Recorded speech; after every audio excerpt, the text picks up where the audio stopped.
Something is happening. You can feel it, can't you? The world is shifting in ways that don't make sense. Laws changing overnight, morality being rewritten, leaders rising with promises of peace but leaving a trail of chaos. What if I told you that none of this is random? That over 2,500 years ago, an ancient prophecy warned us about this very moment. A vision so detailed, so precise, that it described not just a ruler, but a force unlike anything the world has ever seen. Daniel saw him in a vision, a little horn rising from the midst of great empires, speaking with power, deceiving the nations, reshaping reality itself. A ruler so cunning, so persuasive, that the world wouldn't resist him, they would welcome him. And here's the terrifying part. Everything Daniel saw aligns perfectly with what we're witnessing today. The Antichrist is not a myth. He is not a symbol. He is coming, and the world is being prepared to receive him right now. But he won't appear as a villain. No, he will come as the answer to everything people fear. A leader so charismatic, so revolutionary, that even the most skeptical will fall under his spell. By the time they realize the truth, it will be too late. The question is, will you see the deception before it happens? Will you recognize the signs that everyone else ignores? Because the pieces are already in motion, the groundwork is being laid, and soon, what was once considered impossible will become reality. Stay with me. Because by the end of this, you will never see the world the same way again. In the silence of the night, Daniel had a vision that defied all human logic. 4 beasts emerged from the sea, each more terrifying than the last. But what truly caught his attention was a small horn, the little horn, rising among them. At first glance, it seemed insignificant, yet it soon revealed an unrestrained ambition. This horn spoke arrogantly, overthrew kings, and stood against God himself. What did this vision mean? Who was this dark figure that would challenge divine laws? Daniel watched closely. The little horn was not just an ordinary ruler, but someone endowed with a diabolical cunning. His words were like sharp blades, cutting through the truth and replacing it with deception. He appeared small, but his influence grew rapidly, dominating nations, corrupting leaders, and establishing a new belief system. Could this be the manifestation of the Antichrist, prophesied for millennia? Imagine a global leader, charismatic, winning over the masses with compelling speeches and utopian promises. At first, he seems like the solution to all problems, but gradually, his actions reveal something sinister. He begins altering fundamental laws, persecuting those who oppose his ideas, and establishing a new moral standard. Does this sound familiar? History is filled with figures who have followed this script. The Book of Daniel describes this little horn with specific characteristics. He rises from an already established empire, overthrows 3 kings, and speaks against the Most High. Moreover, he seeks to change times and laws, something we can already observe in many global political decisions. Small legislative changes may seem harmless, but when viewed in perspective, they reveal a concerning pattern. Many believe this prophecy was fulfilled in the past, while others argue it refers to a future event. The truth is that prophetic patterns tend to repeat themselves. The spirit of the Antichrist has always been present throughout history, preparing the ground for his final manifestation. Great empires have risen and fallen, yet the essence of this little horn has remained the same. Think about what we are experiencing today. Fiery speeches, ideological persecution, sudden shifts in principles once considered unquestionable. Does it seem like a coincidence? Or could the wheels of prophecy already be in motion? The signs are before our eyes, yet few take notice. Daniel was troubled by this vision. He couldn't fully understand what he saw, but he knew it was of utmost importance. The little horn was not just an authoritarian ruler. He represented a spiritual force at war against God and his plans. And as always with the great mysteries of the Bible, the full revelation would only come in time. Many scholars draw parallels between this prophecy and the events described in Revelation. The Antichrist, aided by the false prophet, will form a global control system in which those who refuse to comply will face persecution. It may sound like the plot of a sci-fi movie, But what if I told you that we are already witnessing the early signs of this? Governments centralizing power, advanced surveillance systems, restrictions on free speech. What once seemed like a distant idea is now becoming a reality before our eyes. And the most frightening part? Very few people realize that all of this was foretold thousands of years ago. Now imagine living in that time and receiving this vision. How would you react? Would you try to warn others, or would you simply continue your life as if nothing were happening? The truth is, Daniel had no choice. He received this prophecy so that centuries later, we could understand what is truly happening around us. The little horn may seem like just a character from an ancient prophecy, but its signs are everywhere. If we observe carefully, we will see that the stage is already set and the pieces are being moved. But this story is far from over. There is much more to be revealed about these prophecies and their unfolding consequences. Daniel's vision was far from over. As he continued watching, 4 beasts emerged from the turbulent sea, each representing a powerful kingdom. The first was a lion with eagle's wings, a symbol of Babylon's strength and swiftness. The second, a bear raised on one side holding 3 ribs in its mouth, depicted the Medo-Persian Empire known for its brute force. The third, a 4-winged leopard, represented Greece under Alexander the Great, swift and relentless. But the fourth beast, terrifying, ironclad with 10 horns, was unlike anything Daniel had ever seen.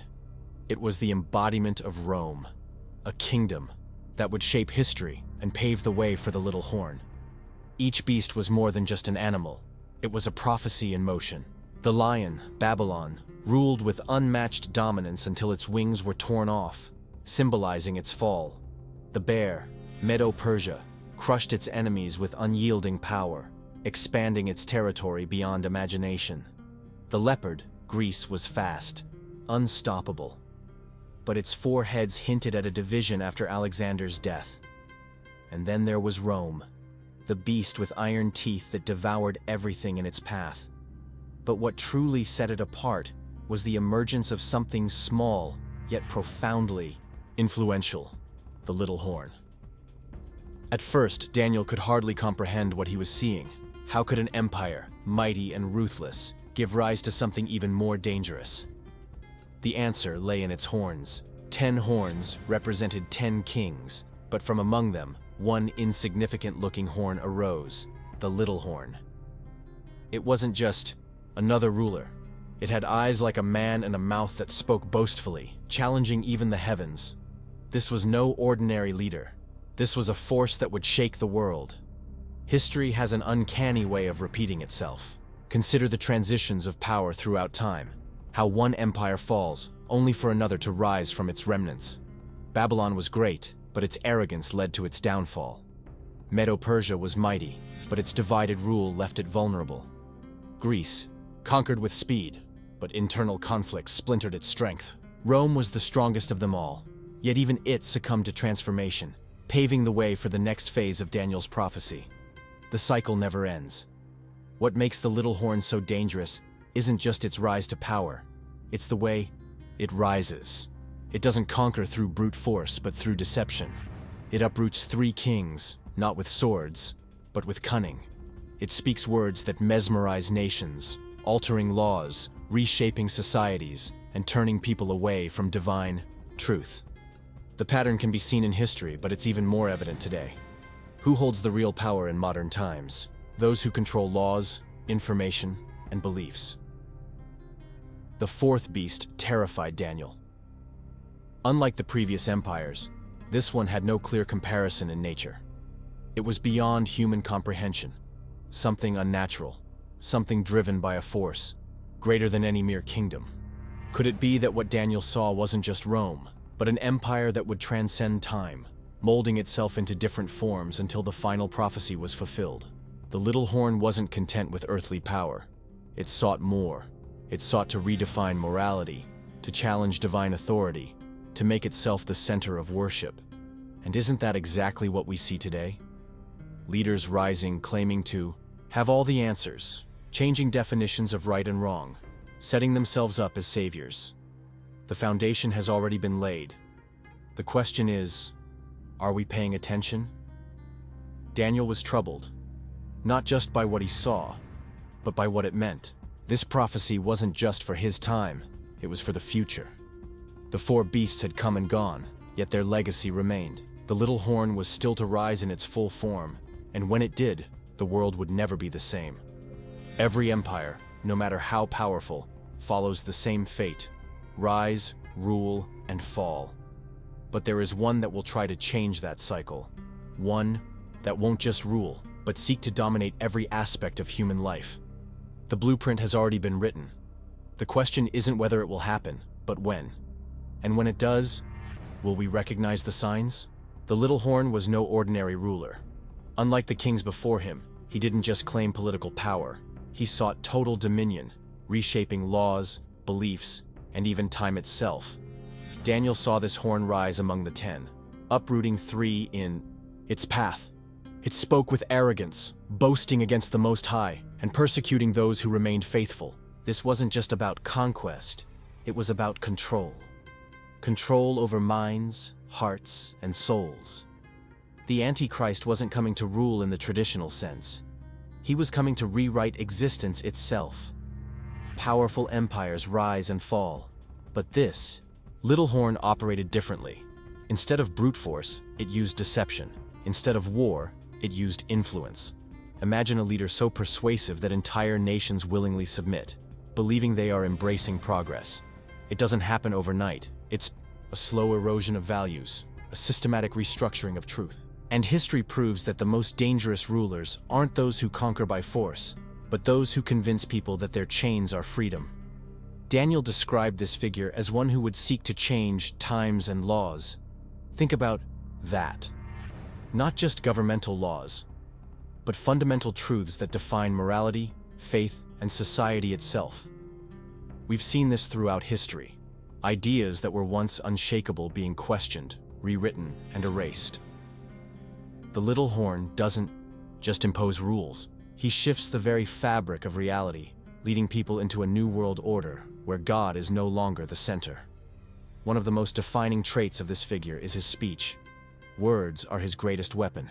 He speaks great things, boasts against heaven, and deceives the nations. And in the modern world, where information spreads at the speed of light, imagine how powerful such a voice would be. Imagine a leader who commands media, dictates narratives, and silences opposition. This is not a prophecy of the past. It is a warning for the future. Persecution follows deception. Those who refuse to bow to this new system will not be tolerated. Daniel saw the little horn waging war against the saints, wearing them out with relentless oppression. This aligns with the book of Revelation, where the Antichrist targets those who remain faithful. The tactics may have changed over the centuries, but the outcome is the same. Silence the truth, eliminate opposition, and establish complete authority. It's easy to think this kind of control is impossible in a world of democracy and free speech. But look closer. Governments, corporations, and social institutions are already shaping what can and cannot be said. Truth is not destroyed overnight. It is slowly dismantled piece by piece until people accept the lie as reality. The little horn doesn't need to force submission. He makes people desire it. Throughout history, rulers have sought to elevate themselves to divine status. Pharaohs, emperors, dictators, all have played God in their own ways. But the little horn takes this to another level. He doesn't just seek power, he seeks worship. He demands allegiance not just to a government, but to an ideology, one that replaces God with the state, with technology, with humanism. And many will follow, willingly. Perhaps the most terrifying trait of the little horn is his ability to appear as a savior. He won't come as a tyrant, at least not at first. He will appear as the answer to global crises, the solution to economic collapse, the unifier of nations. He will bring peace, but it will be a deceptive peace, one that comes at the cost of freedom. And when the world is under his spell, that's when his true nature will be revealed. Daniel's vision was clear. This power would not last forever. The little horn may rise, but his end is already determined. His arrogance will lead to his downfall, and his kingdom will be shattered. But before that happens, he will test the world, separating those who see the truth from those who embrace the lie. The question is, When the time comes, which side will we be on? The pieces are already in motion. The reshaping of morality, the rewriting of history, the silencing of voices that stand for truth. None of this is accidental. The blueprint has been set, and the final phase of the prophecy is yet to unfold. The little horn is not just a figure of the past, but a warning for the days ahead.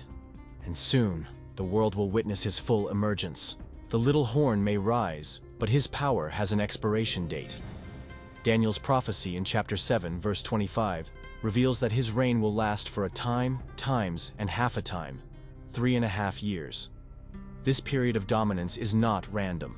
It aligns with the time frame given in Revelation for the rule of the Antichrist. No matter how powerful he appears, his time is strictly limited. His arrogance blinds him to a truth he cannot escape. Divine authority will always have the final say. Every empire, no matter how formidable, eventually crumbles. History books are filled with stories of rulers who believed their power was eternal, only to fall in the blink of an eye. The Antichrist will follow the same path. His reign will feel absolute, his influence unmatched, but his downfall is already written. He may wage war against the saints, persecute believers, and reshape society, but his kingdom is built on deception.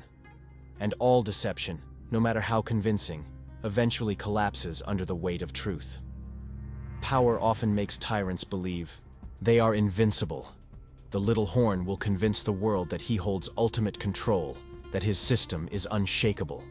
He will demand allegiance, change laws, and redefine morality. But even at the peak of his rule, his destruction will already be set in motion. Many will fear him, many will follow him, but those who understand prophecy will know his time is running out. Daniel's vision shows that the Antichrist will not just rule, he will attempt to rewrite reality. His goal is more than political dominance. It is a spiritual war. He will seek to alter times and laws, a direct attack on God's order. And yet, even in the face of his growing influence, prophecy makes one thing clear: he will be stopped. His time, times, and half a time will come to an end, and with it, his illusion of power. Think about modern leaders who seemed unstoppable, rulers who built empires, controlled the masses, and dictated the course of history. Where are they now? No kingdom, no dictator, no political system lasts forever. If the greatest rulers in history have fallen, how much more certain is the fall of one who opposes God directly? The little horn may rise, but he will fall. That is not a possibility. It is a certainty. The Antichrist will test the world. He will offer solutions to global problems, unify divided nations, and promise a future free from chaos. People will see him as a savior, but his peace will be false, his promises empty. He will demand absolute obedience, and those who resist will face persecution. But even at the height of his power, his rule will be temporary. The clock will already be ticking toward his defeat. What does this mean for us today? It means that no matter how dark things become, no matter how much control one system seems to have, that control is an illusion. Governments change, regimes fall, leaders come and go. The reign of the little horn is no exception. His time will be brief compared to the eternal kingdom that follows. Those who stand firm will see his empire crumble before their eyes. Daniel 7:26 gives us the conclusion. But the court shall sit in judgment, and his dominion shall be taken away, to be consumed and destroyed to the end. No escape, no second chance, no reversal. His fate is sealed. He may deceive millions, but he cannot deceive God. He may rewrite laws, but he cannot rewrite his destiny. And that destiny is destruction. The fall of the Antichrist is not just a victory, it is proof of divine justice. Evil may rise, but it is always brought down. The most powerful men in history have tried to defy God, and every single one of them has faced their end. The little horn will be no different. His fall will be as dramatic as his rise, a reminder that no matter how great the darkness, light will always have the final word. We are watching history move toward this moment. The pieces are falling into place. The systems of control are taking shape. But prophecy is clear. This reign is temporary. The question is not if it will end, but when. And when it does, what side will we be on? Prophecy is not just ancient history. It's a living blueprint unfolding before our eyes. When Daniel saw the vision of the little horn, he couldn't have imagined how the world would look today. Yet, the same forces he described are at work, now shaping global events, shifting power, and setting the stage for what's to come. The unstable mix of iron and clay from Daniel's vision? Look no further than the European Union, NATO, and modern political alliances, strong in some areas, fractured in others, never truly unified. The world is desperately searching for stability, and that is exactly the environment where a figure like the Antichrist can rise. Think about it. Our world is more interconnected than ever. Economies, governments, and even cultures are merging into a single system. The rise of artificial intelligence, digital currencies, and mass surveillance are no longer theories. They are realities. Whoever controls these systems holds the true power, and Daniel's prophecy warns us. A leader will emerge, not through conquest, but through influence. He won't need to take power by force, he will be given it, welcomed as the solution to global chaos. Look at the leaders who dominate the world, staged today. They speak with charisma, make grand promises, and call for unity. Some even suggest a need for a global government, a single authority to solve the world's crises. Sounds familiar? The little horn rises from a fractured empire, takes control, and rewrites the rules. We are watching the early stages of this process, as governments slowly centralize power and erode individual freedoms under the guise of security and progress. Morality itself is being redefined. Laws and traditions that once seemed unshakable are being rewritten overnight. What was considered right for centuries is now being challenged, altered, or outright removed. The little horn is described as one who changes times and laws. This isn't just about legal systems, it's about a shift in truth itself. What happens when a society no longer recognizes absolute truth? It becomes vulnerable to deception, primed for a leader who offers new definitions of right and wrong. Even economic systems are aligning with prophecy. The idea that one could be restricted from buying or selling without the proper credentials, once unimaginable, is now plausible. Digital IDs, financial tracking, and centralized digital currencies are being introduced worldwide. A system where participation depends on allegiance? Revelation 13 describes exactly that under the rule of the Antichrist. The technology exists, the infrastructure is being built. The only thing missing is the figure to take control of it. Social, media, and mainstream narratives play right into this prophetic picture. Never before has information been so controlled, speech so censored, and public opinion so manipulated. Those who go against the mainstream are silenced, while those who align with the new system are elevated. Daniel saw the little horn speaking great things, words that mesmerize, deceive, and shape the minds of nations. We are living in a time where perception can be manufactured, where the truth is whatever the most powerful voices say it is. Fear is a powerful tool. Every major crisis, whether economic, environmental, or geopolitical, creates an opportunity for greater control. When people are afraid, they are willing to trade freedom for security. History has proven this time and again. The coming Antichrist won't need to force his authority. He will be the answer people are begging for. And by the time they realize the cost of their submission, it will be too late. The little horn thrives in chaos, using it as the foundation for his rule. Every societal shift, every loss of tradition, every erosion of freedom is a step toward his arrival. It won't happen overnight, but piece by piece, the world is being conditioned to accept him. The more disorder we see, the closer we are to the moment when the world will cry out for a leader who promises to restore balance. Many will welcome this leader with open arms, believing he is the savior the world needs. They won't see the deception until they are fully caught in it. And by then, those who resist will be the enemy, the outcasts, the ones labeled as dangerous. The persecution Daniel foresaw is already on the horizon, and the stage is nearly set for the final act. So, what now? If the signs are all around us, what do we do? First, we wake up. We stop living as if these things are distant possibilities and recognize them as present realities. Then, we prepare, spiritually, mentally, and practically. The prophecy of the little horn is not just a warning, it is an invitation to be ready. The question is, will we be? Daniel's vision was not an isolated event. It was a puzzle piece in a much larger prophetic picture. Centuries later, the book of Revelation would expand on his vision, revealing even more details about the rise of the little horn and his ultimate fate. In Revelation, this figure is no longer just a horn. He has fully evolved into a beast. He no longer operates from the shadows. He stands openly, ruling over the nations, demanding worship, and enforcing his system of control. The connection is undeniable. What Daniel saw as a foreshadowing, John saw as the final act.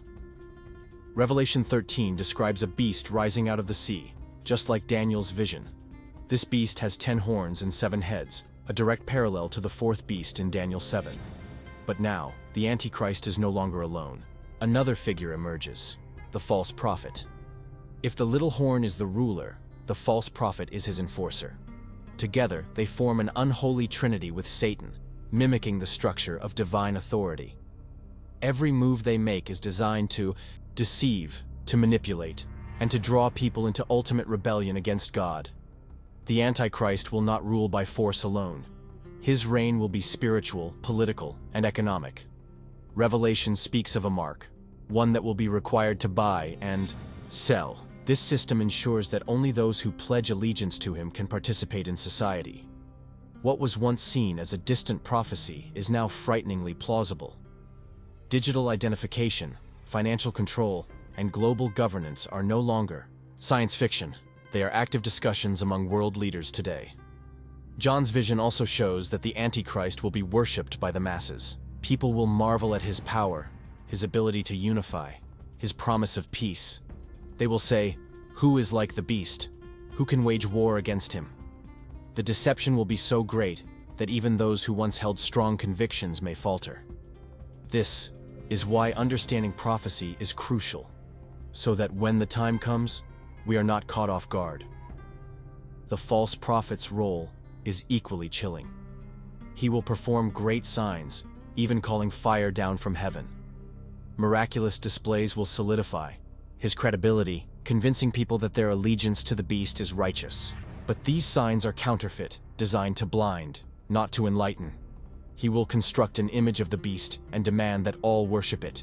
Those who refuse, they will be marked as enemies of the state. It's easy to dismiss these events as distant, but look around. The world is shifting toward a system where dissent is not tolerated. Those who challenge mainstream narratives are censored, silenced, or labeled as threats. The framework for control is being built. The next step? A leader who steps in to fix it all, at a cost no one can foresee until it's too late. Daniel saw glimpses of this beast, but John saw the full manifestation. The little horn doesn't just oppose God. He seeks to replace him. He sits in the temple, exalting himself as divine, demanding absolute loyalty. Throughout history, rulers have tried to deify themselves, but none will do so as successfully as the Antichrist. His deception will be complete, his authority seemingly unstoppable. Yet, Revelation does not end in despair. Just as Daniel foresaw the little horn's destruction, John witnessed the final judgment of the beast and the false prophet.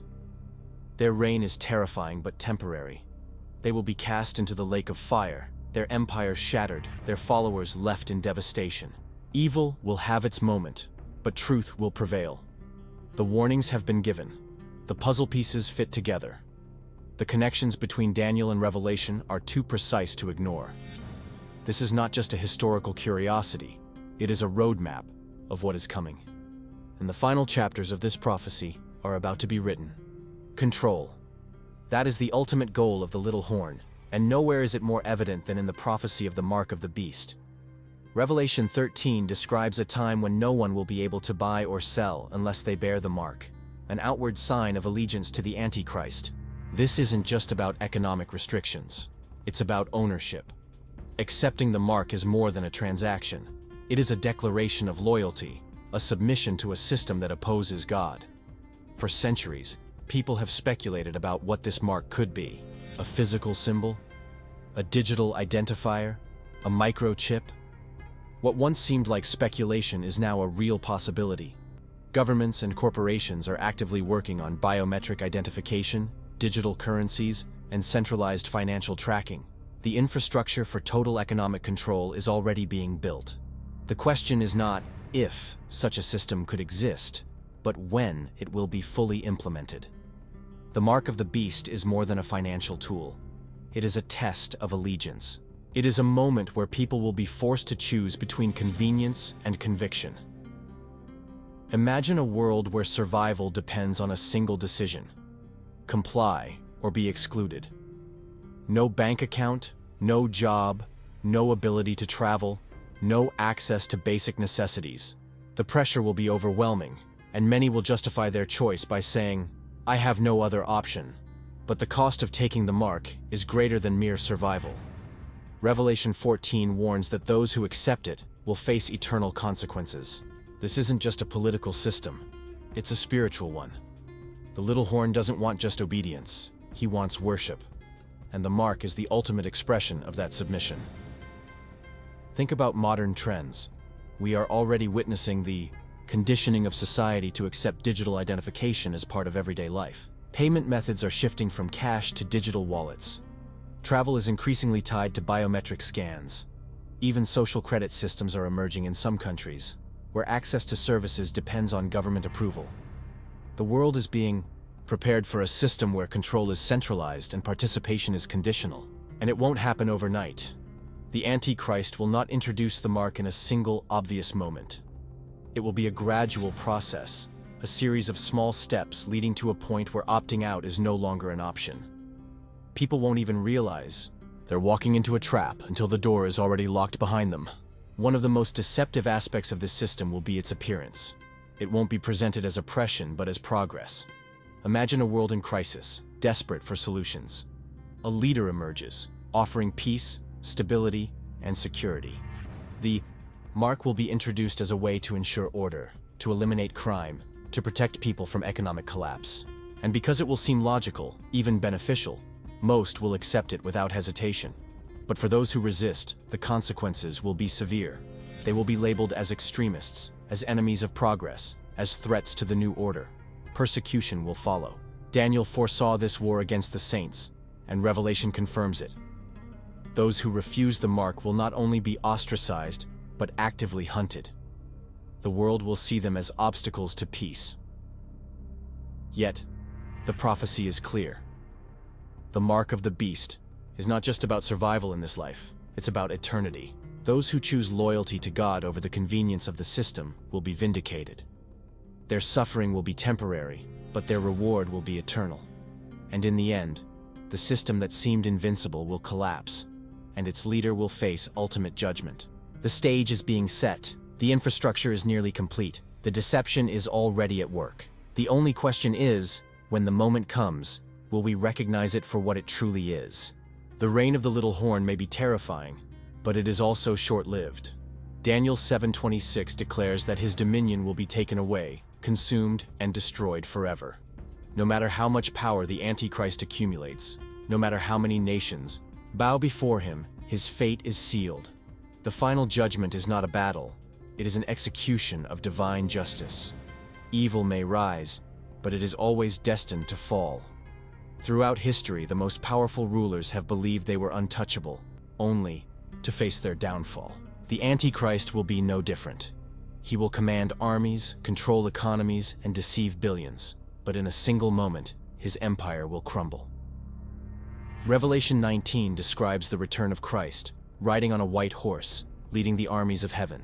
No war is waged, no struggle takes place. The little horn is simply cast into the lake of fire, his rule ending in an instant. Imagine the arrogance of a ruler who dares to challenge God.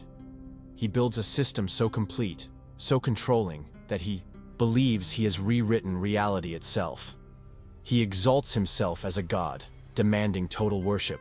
And yet, with a single command, he is erased. The judgment is swift, undeniable, and final. It is a reminder that no darkness, no deception, no worldly power can stand against divine truth. The fall of the Antichrist is not just a punishment, it is a victory. It marks the end of suffering, the breaking of chains, the restoration of righteousness. Those who resisted him, who refused to bow to his system, will see their faith rewarded. The saints who were persecuted, imprisoned, and killed for their beliefs will be vindicated. Their patience, their endurance, their unwavering loyalty to God will not be in vain. Revelation 20 speaks of Satan himself being bound, thrown into the abyss, unable to deceive the nations any longer. The ultimate deceiver, the one who empowered the little horn, will be silenced. His lies, his schemes, his attempts to overthrow God's order, all of it will end in complete failure. And with his defeat comes something greater, the establishment of God's eternal kingdom.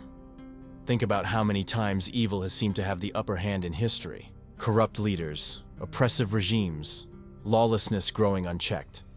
It can feel as if wickedness is winning. But prophecy reminds us that every reign of darkness has an expiration date. No matter how deep the deception, no matter how widespread the control, there is a day when truth breaks through and justice prevails. The fall of the little horn signals the dawn of something new, a kingdom unlike any that came before. No more war, no more oppression, no more deception. A kingdom ruled by righteousness, built on truth, sustained by divine authority. What Daniel saw as a prophecy, John saw as reality. What we see as a future promise, God sees as already completed. And here's the most important part. This isn't just about a far-off event. It is about choosing sides now. Every decision we make, every stand we take, moves us closer to one kingdom or the other. Will we align with a system destined to fall, or will we stand with the one who reigns forever? That choice is being made, even today. The final judgment is not something to fear. It is something to anticipate. It is the moment when every tear is wiped away, when every injustice is corrected, when every wrong is made right. It is the fulfillment of every promise, the answer to every cry for deliverance. It is the moment when God says, "Enough." And so, as the world marches toward the fulfillment of these prophecies, the question remains, when that final moment comes, will we be ready? Now you know. The signs are here, the prophecy is unfolding, and the deception is already at work. The little horn isn't just a warning from ancient times, it's a blueprint for what's coming. And the most dangerous part? Most people won't even see it happening. They will embrace the system, welcome the leader, and walk straight into the greatest deception in history. But you have a choice. Now that you see the patterns, now that you understand what's at stake, will you be silent? Will you ignore the warnings, pretend it's all coincidence, and go back to life as usual? Or will you stay awake, sharpen your discernment, and stand firm against the tide of deception? Because make no mistake, choosing to do nothing is still making a choice. The world is being conditioned for something far greater than politics, economics, or technology. This is a spiritual war, and every decision we make moves us closer to one side or the other. Will you follow the crowd into compliance, or will you dare to resist? When the moment comes, when the pressure is at its highest, will you stand for truth, even if it costs you everything? What do you think? Have you seen the signs for yourself? Have you noticed how quickly things are changing? How the world is moving toward a system of total control? Tell me in the comments. I want to hear your thoughts. Let's wake up as many people as possible before it's too late. And if you want to keep learning about these prophecies, subscribe and turn on notifications. This isn't just another video. This is knowledge that could change your life, and maybe even save it.